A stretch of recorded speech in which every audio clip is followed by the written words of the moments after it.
Bienvenidos. Muchas gracias por la invitación al octavo Congreso de ABESO. Mi nombre es Miguel Contreras y en esta ocasión vamos a hablar sobre inflamación hipotalámica y obesidad. Entonces, más o menos este es el esquema sobre el cual vamos a tratar. Cómo el exceso de nutrientes va a favorecer inflamación o neuroinflamación a nivel hipotalámico, y ello va a determinar entonces cambios en el organismo propios de la obesidad. La inflamación hipotalámica, la disfunción del hipotálamo, no solamente se relaciona, como vamos a ver a continuación, este va a ser el tema de la conferencia, sobre los circuitos neuronales que regulan apetito y gasto energético. También se relaciona con termogénesis, con el metabolismo de la glucosa a nivel hepático y con la secreción de la insulina. Es decir, que la inflamación o la disfunción a nivel del hipotálamo va a generar una serie de alteraciones propias del síndrome metabólico, obesidad y diabetes. Vamos a hablar ahora sobre el circuito neuronal. Entonces tenemos acá que a nivel hipotalámico tenemos una serie de grupos neuronales de primer orden ubicados en el llamado núcleo 4. Y tenemos también una serie de grupos neuronales de segundo orden en el núcleo paraventricular. En el núcleo 4 o arqueado, entonces tenemos un grupo de células, un grupo de neuronas que van a expresar, esencialmente neuropéptidos y el péptido relacionado con agouti. Todo el neuropéptido Y y el péptido relacionado con agouti va a determinar una señal neuronal que favorece la ingesta de alimentos. Por otra parte, en el núcleo 4 también se encuentra un grupo neuronal llamado proopiomelanocortina y los receptores de melanocortina 4, los cuales al relacionarse con el núcleo paraventricular van a determinar gasto de energía.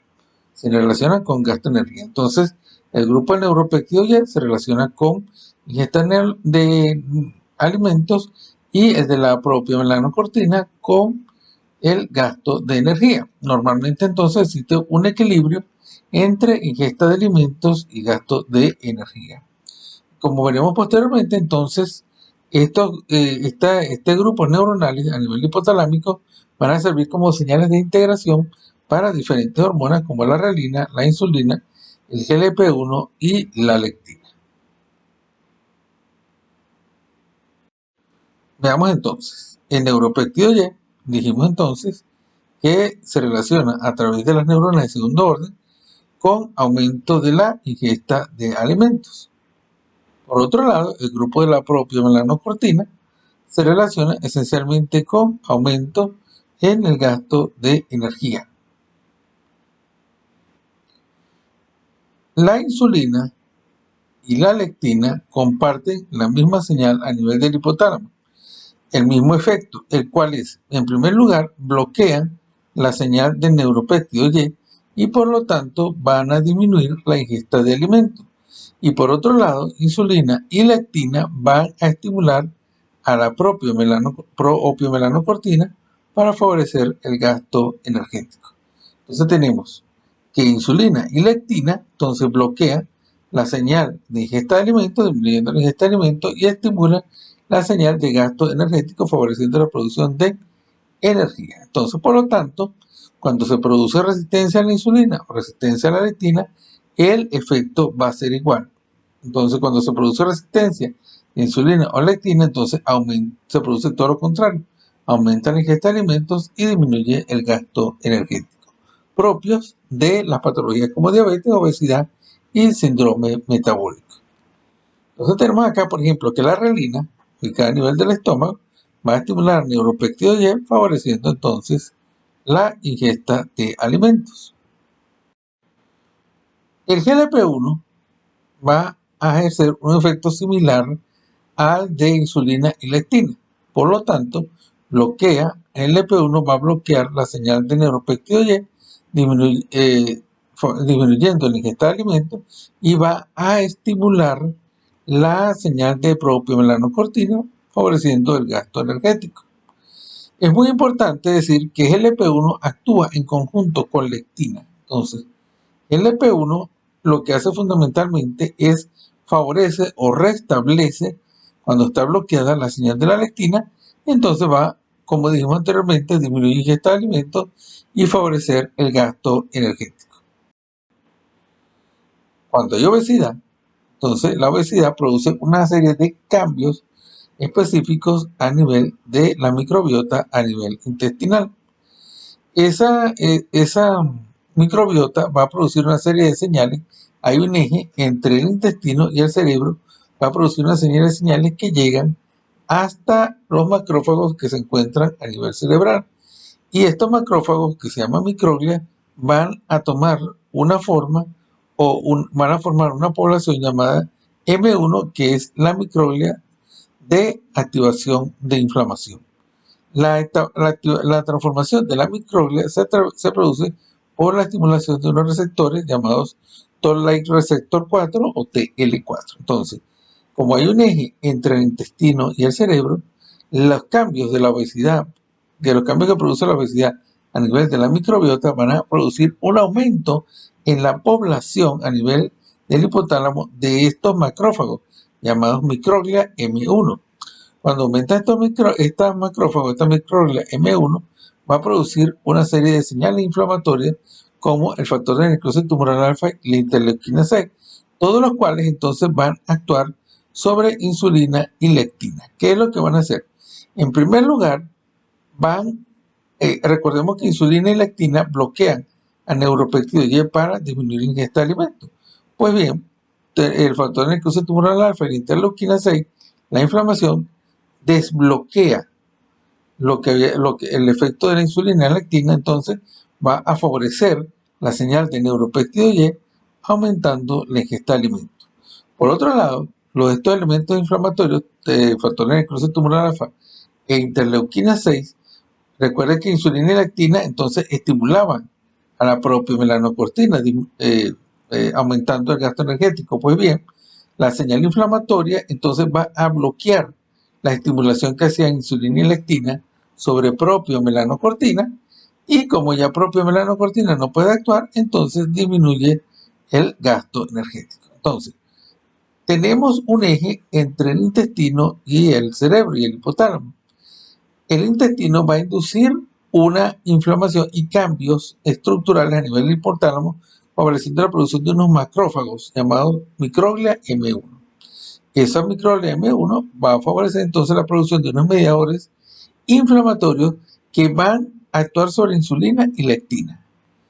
Recordemos entonces, insulina y lectina bloqueaban a neuropéptido Y, entonces ahora va a desbloquearse y va a aumentar la ingesta de alimentos. Por otro lado, estos mediadores inflamatorios van a inactivar a propio melanocortina y entonces va a haber disminución del gasto energético.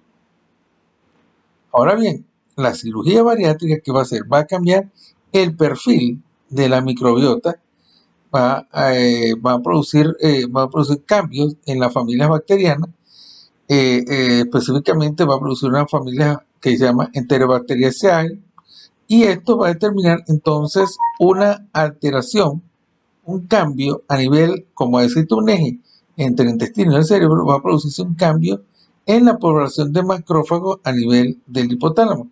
Y se van a producir entonces, va a aumentar una familia de macrófagos llamados microglia M2, que son los macrófagos, vamos a decirlo así, antiinflamatorios. Son los macrófagos de tolerancia. Esos macrófagos de tolerancia antiinflamatorios van a producir, por supuesto, unas interleuquinas antiinflamatorias. Y esas interleuquinas antiinflamatorias restablecen la señal de la insulina y la lectina. Por lo tanto, va a permanecer bloqueado el neuropéptido Y, disminuyendo la ingesta de alimentos. Y por otro lado, se mantiene la señal de la propia melanocortina, favoreciendo entonces el gasto energético. Entonces tenemos que el eje intestino cerebral se producen cambios por la cirugía bariátrica. Se cambia la familia de bacterias a nivel del intestino. Van a aparecer entonces ahora unos macrófagos llamados microglia M2 en el hipotálamo, que son antiinflamatorios y restablecen la señal de la insulina y de la leptina. Otro punto interesante es que la cirugía bariátrica cambia, como dijimos entonces, la composición de las bacterias a nivel del intestino, y ese cambio va a favorecer directamente la producción de GLP-1.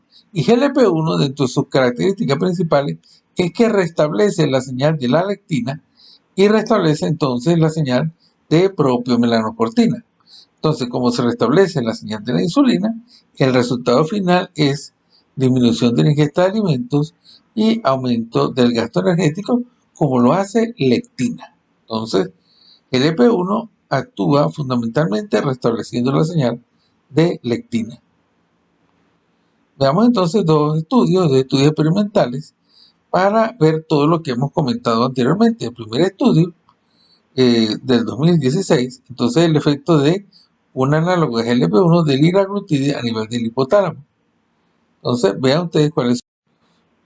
En primer lugar, entonces, la administración de este análogo disminuye la población de microglias M1, como lo vemos a continuación. En segundo lugar, va a aumentar la estimulación de proopiomelanocortina, favoreciendo entonces el gasto energético. En tercer lugar, va a restablecer el efecto de la lectina a nivel hipotalámico. Entonces va a restablecer o va a hacer que la lectina vuelva a ser efectiva para disminuir la ingesta de alimentos. Entonces vemos aquí como en los animalitos a los cuales se le hizo cirugía bariátrica, disminuye la ingesta de alimentos, el ingreso de alimentos característicos de la señal de la lectina. Entonces restablece la señal o restablece la sensibilidad de la señal de la lectina.